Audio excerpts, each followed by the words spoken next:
Uma questão que o senhor é acusado de jogar contra as vacinas. O senhor, que é um virologista, não sei se a Amanda vai puxar por aí. Posso responder essa acusação, Amanda?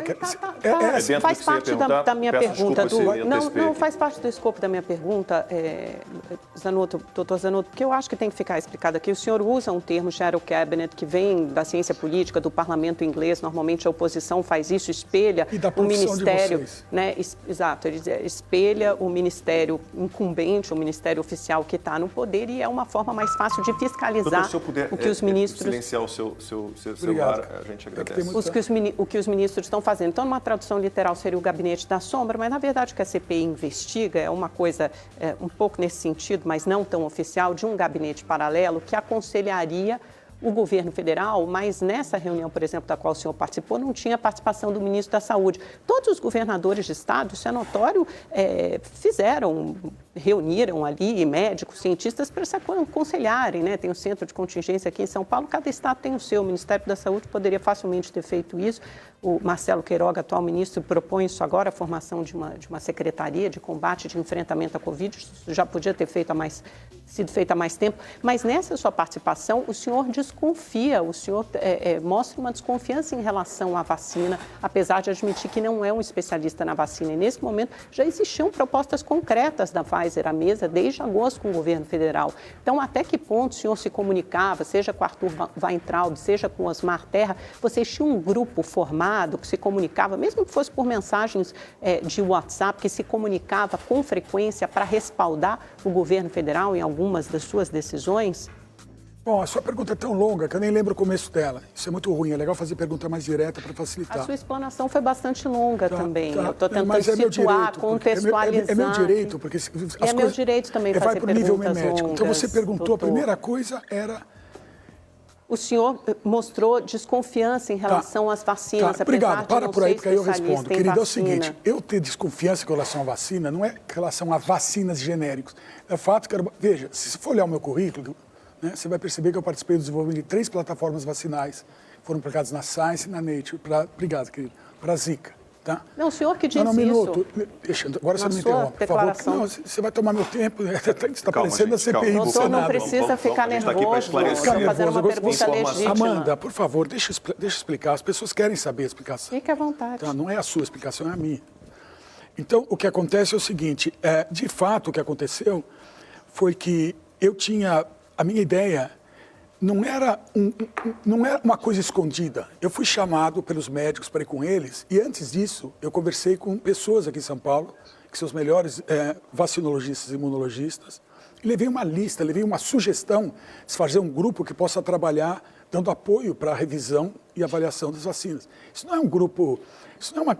Outra coisa, como é que você pode dizer que eu estava participando de um grupo que opera escondido se nenhuma das propostas que eu fiz foram acatadas? Eu não estou dizendo, eu estou perguntando ao senhor, doutor. Não, eu estou te respondendo. Um grupo que opera de maneira por trás e tem grande poder e tal, ele vai ter as proposições deles aceitas. A minha única sugestão para o governo, que era a criação desse grupo, não foi acatada. Então, como é que eu posso ser um mentor intelectual de um grupo nas trevas, né? Se, na verdade, a única vez que eu tive contato presencial e o único documento que eu queria que vocês mostrassem daqui a pouco foi enviado para o governo solicitando a criação exatamente de um grupo para evitar problemas. Se vocês olharem o teor da carta, que ela já está sendo feita, ela é pública e ela foi redigida em 1º de setembro de 2020, e o timestamp do PDF dela também publiquei para mostrar que a carta foi construída naquela época, porque eles vão dizer, você construiu isso agora, né? Então, eu fiz a questão de guardar, eu também não mandei para vocês, mas, sob o ponto de vista jurídico, eu tenho um timestamp desse documento para mostrar que ele foi. Inclusive, o Arthur recebeu esse documento, já confirmou isso, e também vai fazer alguma declaração sobre isso.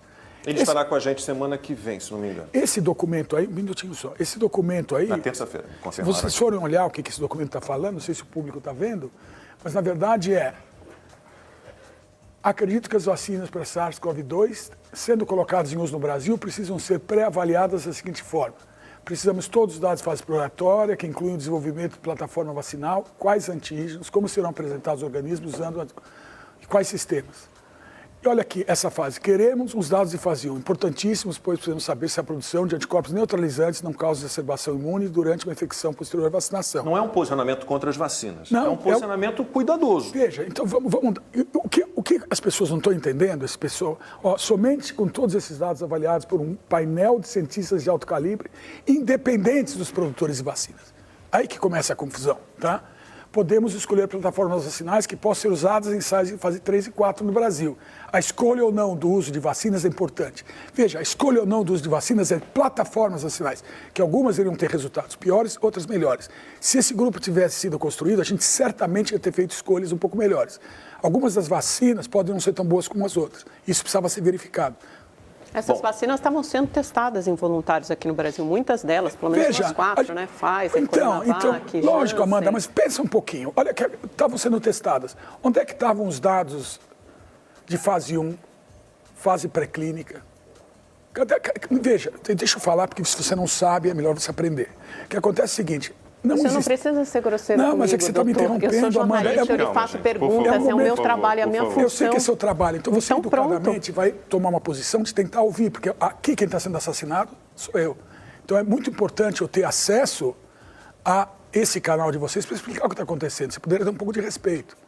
Eu sempre respeitei Muito obrigado. o senhor. Então deixa eu acabar não me venha isso. com esse Nós tipo de estamos perdendo acusação. tempo aqui, Amanda, por Gente, favor. por favor. Então, basicamente, não, a ideia é essa mesmo. A ideia do que eu estou falando aqui, que eu estou apresentando aqui, é claramente o fato de que esse trabalho era crucial. Na época, Amanda, a gente não tinha os dados de fase pré-clínica, a gente não sabia. Porque o que aconteceu nas vacinas para SARS-CoV-1 e MERS?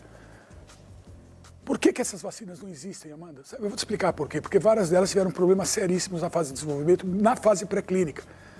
O coronavírus, a proteína spike do coronavírus causa exacerbação imune. Ele é inflamatória por si só. Então era lógico que a gente precisava ter pessoas extremamente bem preparadas guiando a questão da avaliação de vacinas. Você aceitar um ensaio sendo feito com uma vacina no Brasil não elimina o fato de que quem você vai colocar lá, quais vacinas vão ser testadas no Brasil, precisavam ser pré-avaliadas por um grupo importante. É isso que eu estou sugerindo aí. Então, o que você está falando não faz sentido, porque você está falando assim, não, mas já estavam em teste. Sim, baseados em que tipo de avaliação? E olha o que aconteceu na Austrália. Vacinas... Autorização da Anvisa, doutor Zanotto. O senhor sempre desconfiou das vacinas. As vacinas estão aí, veja, são uma realidade, são a principal política pública de combate à pandemia. Amanda, eu nunca desconfio Não me de vacina. chame de mentirosa. Eu trabalhei no desenvolvimento de mentirosa. vacina. Você está mentindo. Eu não sou Você tá mentirosa. Sua declaração é pública e está no vídeo para quem quiser ouvir. Para quem quiser ouvir. Doutor Zanotto, o senhor deu uma respirada, vamos lá. Com calma, por favor. O senhor não é contra as vacinas. Por favor, deixe isso claro. É um absurdo essa alegação. Eu estava falando naquele áudio que foi editado e que foi truncado e que está sendo comentado aqui, o que foi truncado como... Eu falei, não é que as vacinas eram problemáticas enquanto a gente não tinha evidência de quais plataformas vacinais tinham condições razoáveis para uso. É isso, não é contra a vacina. O senhor trabalha com desenvolvimento de vacinas? Se você ver a revista Science, a revista Nature, você vai ver publicações minhas nessa área. Né? Então, eu não sou contra a vacina, eu era contra, digamos assim, o uso de vacinas que não tivessem sido testadas aqui no Brasil, pré-avaliadas antes de começar as testagens. Tinha que avaliar todos os dados prévios da vacina, de fase 1, fase 2, e inclusive fase 3 externa no Brasil, inclusive a fase pré-clínica, para quando elas fossem usadas aqui no Brasil, a gente tivesse entendimento perfeito de que eram essas plataformas vacinais, quais as qualidades e os problemas. E o grupo que eu tinha sugerido, que não foi acatado pelo governo federal, era para fazer isso.